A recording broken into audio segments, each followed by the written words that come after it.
నమస్తే తెలంగాణ దినపత్రిక చూసినట్లయితే ముందుగా మనకు కనిపిస్తున్నటువంటి ప్రధానమైనటువంటి వార్త ఇక్కడ చూడొచ్చు. తాగుడులో తెలంగాణ ఫస్ట్, అత్యధికంగా వెచ్చిస్తున్న తెలంగాణ. సగటున ఏడాది ఖర్చు 1623. 2-3 స్థానాల్లో Andhra Pradesh, Punjab. National institute of public finance policy survey వెల్లడి. మరో హెడ్లైన్ ఇక్కడ చూడొచ్చు. గ్యారెంటీలతో దివాలానే, రాష్ట్ర బడ్జెట్ కు లోబడే హామీలను ప్రకటించాలి, లేకుంటే భవిష్యత్తు తరాలు నష్టపోతాయన్న ఖార్గే. కర్ణాటకను చూసి మహారాష్ట్రలో 5 గ్యారెంటీలు ప్రకటించాం. ఇప్పుడు కర్ణాటకలో ఫ్రీ బస్సును నిలిపేస్తున్నారు. అందుకే చెప్తున్నా, బడ్జెట్ ఆధారంగా గ్యారెంటీలు ప్రకటించండి, లేదంటే రాష్ట్రాలు దివాలా తీస్తాయన్న ఖార్గే. బెంగళూరులో పిసిసి కార్యాలయంలో జరిగిన సమావేశంలో మాట్లాడుతున్న కాంగ్రెస్ జాతీయ అధ్యక్షుడు మల్లికార్జున ఖార్గే. చిత్రంలో Karnataka CM Siddaramaiah, deputy CM DK Shivakumar.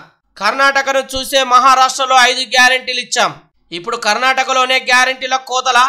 రోడ్లు వేసేందుకు కూడా నిధులు లేకపోతే ముందుకెట్లా? కాంగ్రెస్ జాతీయ అధ్యక్షుడు మల్లికార్జున ఖార్గే వ్యాఖ్యలు. ఉచిత బస్సు రద్దుపై డీకే ప్రకటనను తప్పుబట్టిన నేత. అలవి కాని హామీలతో ధోకా. ఖార్గే వ్యాఖ్యలతో కాంగ్రెస్ నైజం బయటపడింది. రుణమాఫీ అని తెలంగాణ రైతుకు మోసమన్న మోదీ. ఈ సంగతి ఇప్పుడు తెలిసిందా? ప్రజలకు కాంగ్రెస్ క్షమాపణ చెప్పాలి.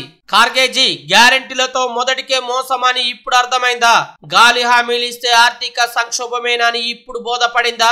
తెలంగాణలో తప్పు చేస్తున్నప్పుడు గుర్తు రాలేదెందుకు? ఒక్క ఏడాదిలోనే రాష్ట్రానికి జరగాల్సిన నష్టం జరిగిపోయింది.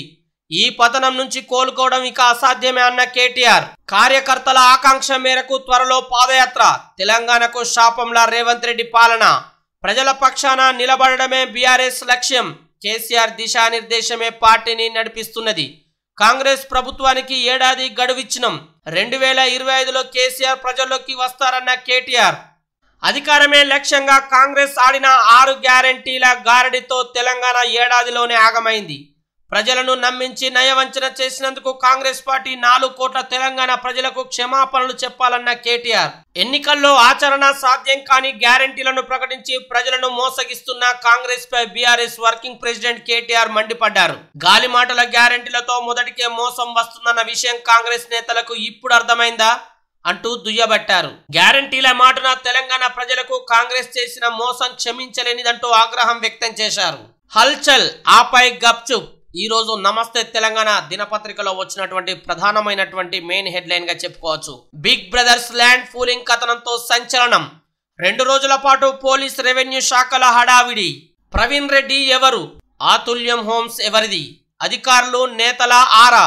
నమస్తే తెలంగాణ కథనంపై విచారణ చేపట్టాలని కోరిన భువనగిరి ఎంపీ. లావణి పట్టాలు కావడంతో రెవెన్యూ శాఖ అలర్ట్. విచారణ కోసం పోలీసులకు బాలాపూర్ తహసీల్దార్ ఫిర్యాదు. తమకు ఎలాంటి ఫిర్యాదు అందలేదంటున్న పోలీసులు. చివరికి ప్రవీణ్ రెడ్డిని కనీసం విచారించని యంత్రాంగం. ఈ ప్రశ్నలకు బదులేది? నమస్తే కథనంపై గురువారం హడావిడి చేసిన కాంగ్రెస్ నేతలు, అధికారులు శుక్రవారం ఎందుకు గప్చుపయ్యారు?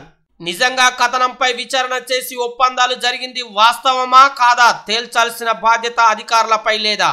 తాను లిఖిత పూర్వకంగా ఫిర్యాదు చేస్తానన్న ఎంపీ కిరణ్ కుమార్ రెడ్డి ఎందుకు ఫిర్యాదు చేయలేదు? లిఖిత పూర్వకంగా ఫిర్యాదు చేశానంటూ బాలాపూర్ తహసీల్దార్ చెప్తుంటే ఫిర్యాదు అందలేదని పోలీసులు ఎందుకు అంటున్నారు? ప్రవీణ్ రెడ్డి ఎవరు అని గంటల తరబడి ఆరా తీసిన పోలీసులకు అతడి ఆచూకీ లభించలేదా? రైతులతో చేసుకున్న అగ్రిమెంట్ కాపీలోనే అతని చిరునామా, ఆధార్ నెంబర్ కూడా ఉంది. మరి పోలీసులు దాన్ని ఎందుకు విస్మరిస్తున్నారు? నిజంగా బిగ్ బ్రదర్స్ ప్రమేయం లేకుంటే నిబంధనలకు విరుద్ధంగా ప్రభుత్వ భూములు కొనుగోలు చేసేందుకు ప్రయత్నించిన వ్యక్తిపై ఎందుకు చర్యలు తీసుకోవడం లేదు? ఆతుల్యం హోమ్స్ ఎవరిది? అసలు ప్రవీణ్ రెడ్డి ఎవరు? బిగ్ బ్రదర్స్ ల్యాండ్ పూలింగ్ శీర్షికన నమస్తే తెలంగాణ గురువారం ప్రచురించిన కథనంతో పోలీస్, రెవెన్యూ శాఖలతో పాటు కాంగ్రెస్ నేతలు జవాబు కోసం శోధించిన ప్రశ్నలివి. ఓ సాధారణ వ్యక్తి ఈ ప్రశ్నలకు సమాధానం కనుక్కోవడం కష్టం. కానీ ఏకంగా ప్రభుత్వ శాఖలతో పాటు అధికార పార్టీ నేతలు సైతం రంగంలోకి దిగి అనేక మార్గాల్లో సమాధానాన్ని వెతికారు. ఇంతకీ జవాబు దొరికిందా అంటే ఊదు కాలింది లేదు, పీరు లేచింది లేదు.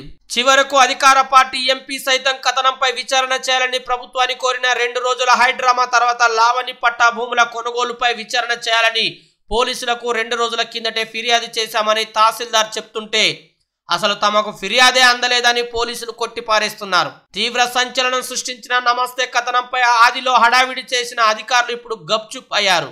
బెటాలియన్ కానిస్టేబుళ్లు, హోంగార్డుల ఆందోళనలతో పాటు వివిధ వర్గాల నిరసనల నేపథ్యంలో ప్రభుత్వం సచివాలయంలో భద్రతను మార్చింది.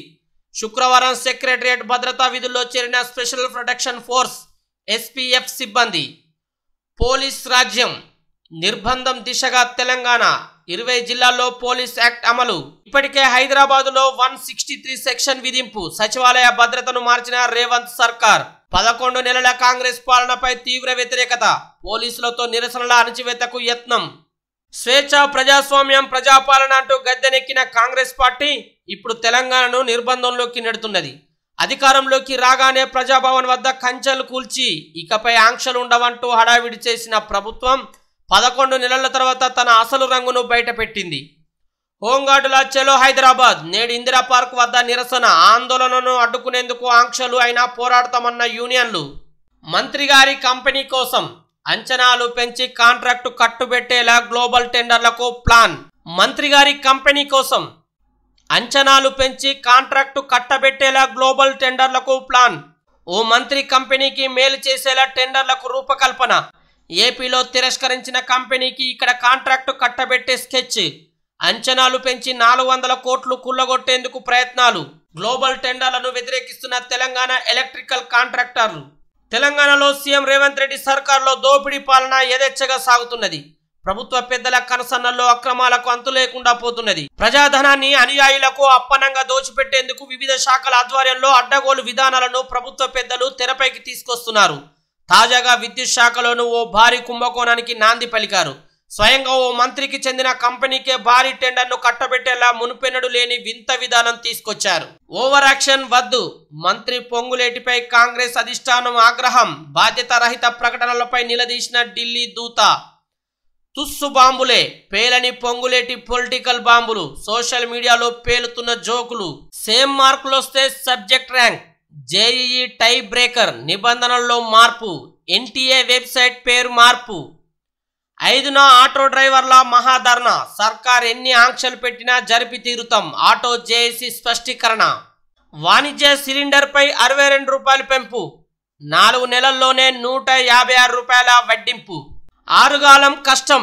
నీటిపాలు. కొనుగోలు కేంద్రాల్లో తడిసిన ధాన్యం. వివిధ జిల్లాల్లో వర్షాలకు నేలవాలిన వరి. వడ్ల కాంటాల్లో యంత్రాంగ జాప్యం. 12న అపార నష్టంతో ఆందోళనలో రైతులు. తెలంగాణ విలువ పెంచింది కేసీఆరే. కేసీఆర్ అంటే ఇష్టం. ఆయన పాలన బాగుండేది. 10 ఏళ్లలో రాష్ట్రం విలువను 10 రెట్లు పెంచి చూపారు. పర్మిషన్లున్న హైడ్రా ఇండ్లు కూల్చివేయడం అన్యాయం. బడ్జెట్ 3 లక్షల కోట్లుంటే మూసికి 1.5 కోట్ల. టీడీపీ ఎమ్మెల్యే రఘురామకృష్ణరాజు వ్యాఖ్యలు. నాకు వ్యక్తిగతంగా కేసీఆర్ అంటే చాలా ఇష్టం. ఆయనను కలిసింది 2-3 సార్లు మాత్రమే. ఆయన పాలన బాగుండేది. కేసీఆర్ 10 ఏళ్లలో తెలంగాణ విలువను 10 రెట్లు పెంచి చూపించారు అని టీడీపీకి చెందిన ఎమ్మెల్యే రఘురామకృష్ణరాజు వ్యాఖ్యలు చేశారు. త్వరలో రాష్ట్రానికి కొత్త సీఎం. జూలై-డిసెంబర్ మధ్య నియమించే అవకాశం. ఎంపికపై కాంగ్రెస్ అధిష్టానం ముమ్మర కసరత్తు. బీజేఎల్పీ నేత మహేశ్వర్ రెడ్డి హాట్ కామెంట్స్. రాష్ట్రంలో సీఎం రేవంత్ రెడ్డికి కౌంట్ డౌన్ మొదలైందని బీజేఎల్పీ నేత ఏలేటి మహేశ్వర్ రెడ్డి వ్యాఖ్యానించారు. కాంగ్రెస్ అధిష్టానం కూడా అభ్యర్థి ఎంపికకు కసరత్తు చేస్తున్నదని, వచ్చే ఏడాది జూన్-డిసెంబర్ మధ్య రాష్ట్రానికి కొత్త సీఎంను నియమించే అవకాశం ఉందని చెప్పారు. శుక్రవారం ఆయన హైదరాబాద్ లో మీడియాతో చీట్ చాట్ నిర్వహించారు. హైకోర్టు ఆదేశాలు మాకు అందలేదు. రాజకీయాలకు అతీతంగా బీసీ కమిషన్. రాష్ట్ర BC commission chairman Niranjan. High court చెప్పిన డోంట్ కేర్. యథావిధిగా బీసీ కమిషన్ పర్యటనలు. బాలికపై గ్యాంగ్ రేప్. 8వ తరగతి విద్యార్థినిపై లైంగిక దాడి. నిందితుల్లో 3 మేజర్లు, 2 మైనర్లు. వికారాబాద్ జిల్లాలో ఘటన. 5గురిపై ఫోక్సో. మహిళపై కాంగ్రెస్ నేత లైంగిక దాడి. నల్లగొండలో బాధితురాలి ఆత్మహత్యాయత్నం. ఇవి ఈరోజు నమస్తే తెలంగాణ దినపత్రికలో వచ్చినటువంటి ప్రధానమైన వార్తలు.